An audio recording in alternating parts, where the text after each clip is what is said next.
ఇవి అనపకాయ గింజలు, చిక్కుడు గింజల్లానే ఉంటాయండి. అనపకాయ అంటారు ఇది. అనప గింజలు ఇవి ఉడికించి పెట్టాను. ఒక కప్పు, ఫుల్ కప్పు బియ్యం పిండి. ఇది కొత్తిమీర తరుగు, ఇది ఉల్లి తరుగు, ఇది కరివేపాకు తరుగు. ఇందులోకి 4 పచ్చిమిరపకాయలు ఇవి మిక్సీ పట్టుకోవాలండి. ఇప్పుడు మనం చేసుకునేది కుడుములు. అనపకాయ గింజలవి బియ్యం పిండితో కుడుములు చేసుకుంటున్నాం. పచ్చిమిరపకాయలు మిక్సీ పట్టాను.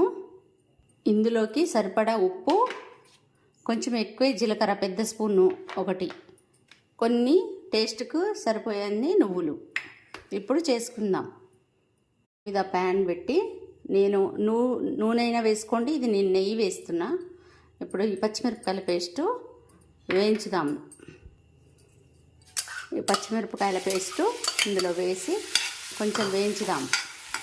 ఇందులోనే ఉల్లి తరుగు వేసి వేయించుకుందాం. కరివేపాకు తరుగు, కొత్తిమీర తరుగు, ఉడికించి పెట్టుకున్న ఈ అనప గింజలు కూడా వేసి కొంచెం వేయించుదాం నెయ్యిలో. కొంచెం వేగిందండి. ఇప్పుడు ఉప్పు, జీలకర్ర వేసుకుందాం. ఉప్పు, జీలకర్ర, నువ్వులు కొంచెం వేసి కలుపుకొని ఇప్పుడు నీళ్ళు ఎసరు పోసుకుందాం. ఇందులోనే ఈ కప్పుతోటే బియ్యం పిండి తీసుకున్నాం కదా, ఇదే కప్పుతోటి నీళ్ళు పోసుకొని మసలించుకుందాం. తర్వాత ఇందులో బియ్యం పిండి పోయాలి. ఇప్పుడు ఎసరు వచ్చింది, ఇందులో బియ్యం పిండి పోసుకుందాం. ఎసరు వచ్చింది, బియ్యం పిండి పోసి కలుపుకుందాం.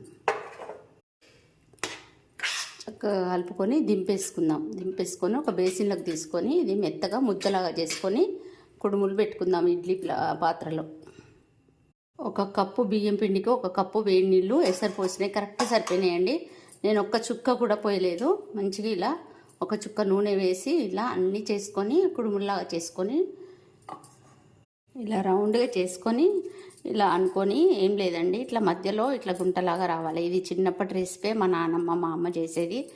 ఇది ఎప్పుడు ఈ సీజన్లో అనపకాయ గింజలు వచ్చినప్పుడు చేసుకుంటే బాగుంటుందండి. కుడుములు ఇట్లానే చేసుకుంటే సరిపోతుంది. ఈ ఇడ్లీ పాత్రలకి నెయ్యి కానీ నూనె కానీ రాసుకొని అన్నీ ఇందులో పెట్టేసుకోవాలి.